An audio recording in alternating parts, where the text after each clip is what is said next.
나는 전능하신 아버지 하나님, 천지의 창조주를 믿습니다. 나는 그의 유일하신 아들, 우리 주 예수 그리스도를 믿습니다.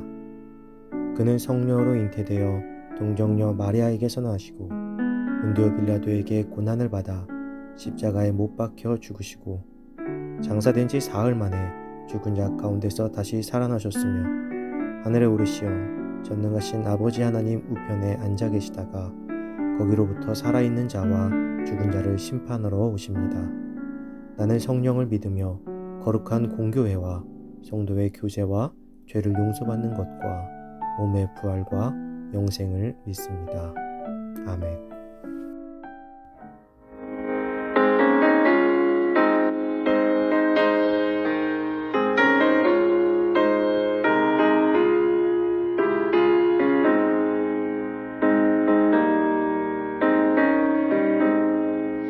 너희 죄 흉악하나 눈과 같이 이겠네. 너희 죄 흉악하나 눈과 같이 이겠네. 죄의 빛 흉악하나 이게 되리라. 주빛 같은 내 죄 주빛 같은 내 죄 눈과 같이 이겠네. 눈과 같이 이겠네. 악한 죄 벗으라고 주님 너를 부르네. 악한 죄 벗으라고 주님 너를 부르네. 하나님 크신 사랑 안에 없어라.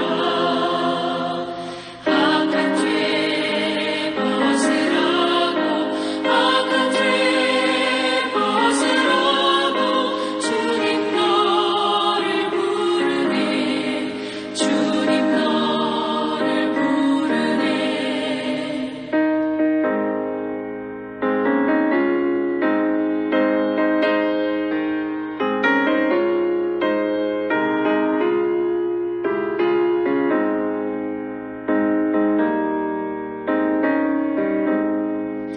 너희 죄 사해 주사 기억 아니하시네.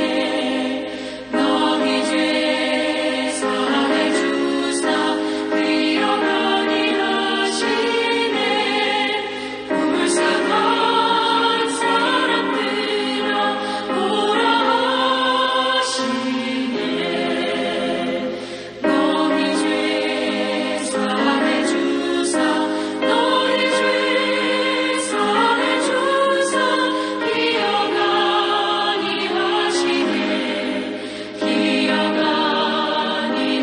아니하시네.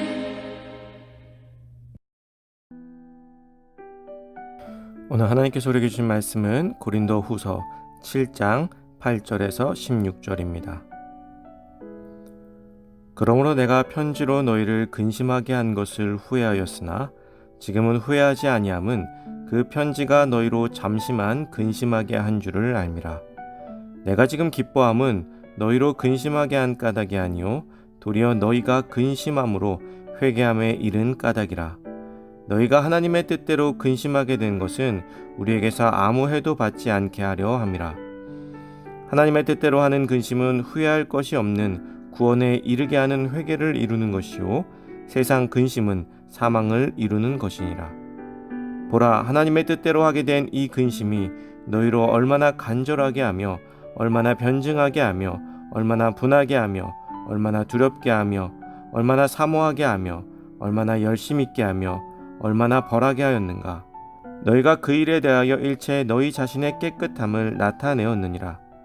그런즉 내가 너희에게 쓴 것은 그 불의를 행한 자를 위한 것도 아니요 그 불의를 당한 자를 위한 것도 아니요 오직 우리를 위한 너희의 간절함이 하나님 앞에서 너희에게 나타나게 하려 함이로라. 이로 말미암아 우리가 위로를 받았고 우리가 받은 위로 위에 디도의 기쁨으로 우리가 더욱 많이 기뻐함은 그의 마음이 너희 무리로 말미암아 안심함을 얻었음이라. 내가 그에게 너희를 위하여 자랑한 것이 있더라도 부끄럽지 아니하니 우리가 너희에게 이른 말이 다 참된 것 같이 디도 앞에서 우리가 자랑한 것도 참되게 되었도다. 그가 너희 모든 사람들이 두려움과 떨므로 자기를 영접하여 순종한 것을 생각하고 너희를 향하여 그의 심정에서 더욱 깊었으니 내가 범사에 너희를 신뢰하게 된 것을 기뻐하노라. 아멘. 진정한 회개라는 제목으로 오늘 말씀 나누겠습니다.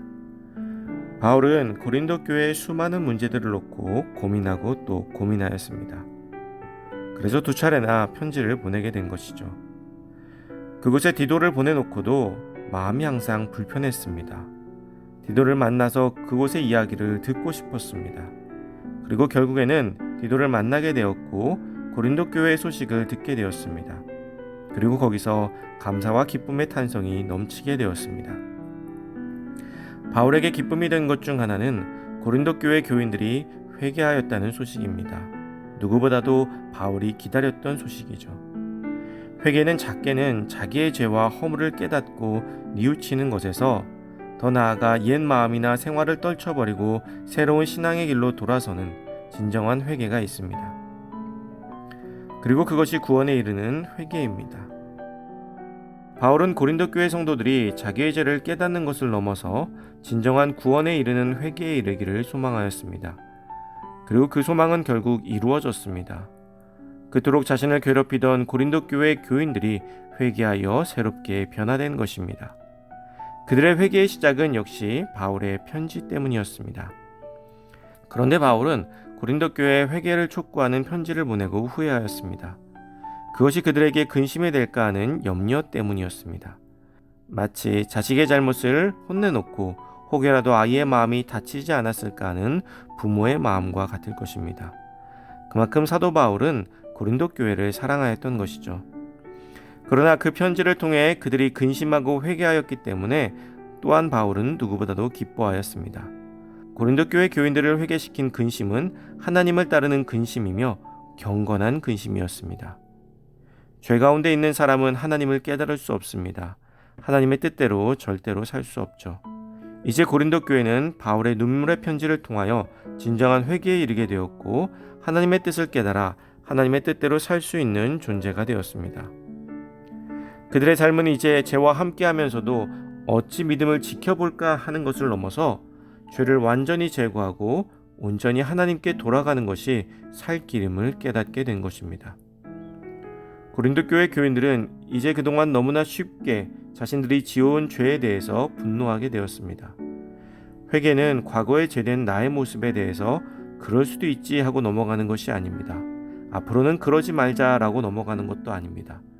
철저하게 자신의 과거의 잘못들을 회개하고 그 모습으로 살았던 자신을 반성하는 것입니다. 그리고 이제 회개를 통해 고린도 교회 교인들은 바울에 대한 감정이 변하여 바울을 더욱 사모하게 되었고 바울이 보낸 디도를 영접하여 순종하게 되었습니다. 더 이상 과거의 갈등이 남아있지 않습니다. 더 이상 바울에 대한 비난도 없습니다. 두렵고 떠는 마음으로 디도를 영접하였습니다. 두려워하고 떤다는 것은 진리에 대한 경외심에서 나온 겸손의 극치일 것입니다. 회개는 단순히 하나님 잘못했어요, 용서해 주세요 하고 나서 기분 좋게 돌아서는 것이 아닙니다. 회개는 과거의 자신에 대한 가슴 치는 돌아봄이 반드시 있어야 됩니다. 과거의 잘못된 삶에 대한 반성과 다시는 그러한 삶으로 돌아가지 않겠노라 하는 결단이 반드시 필요합니다. 진정한 회개는 제사보다 낫고 마음과 영을 새롭게 하여 구원에 이르게 합니다. 특히 고린도 교인들이 회개함으로 바울을 영접하고 복음 안에서 새롭게 살아간 사실은 회개가 더 이상 말로만 하는 것이 아님을 깨닫게 합니다.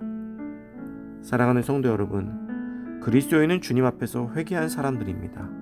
그렇다면 우리의 삶과 과거의 모습을 철저하게 외면하고 변화된 모습으로 주님 앞에 서 있어야 합니다. 지금의 나의 모습은 어떠합니까?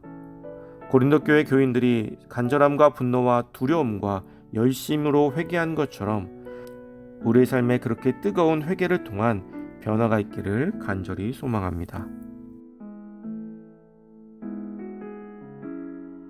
이 시간 주어진 기도 제목을 놓고 기도하고 또 각자의 기도 제목을 가지고 기도하도록 하겠습니다.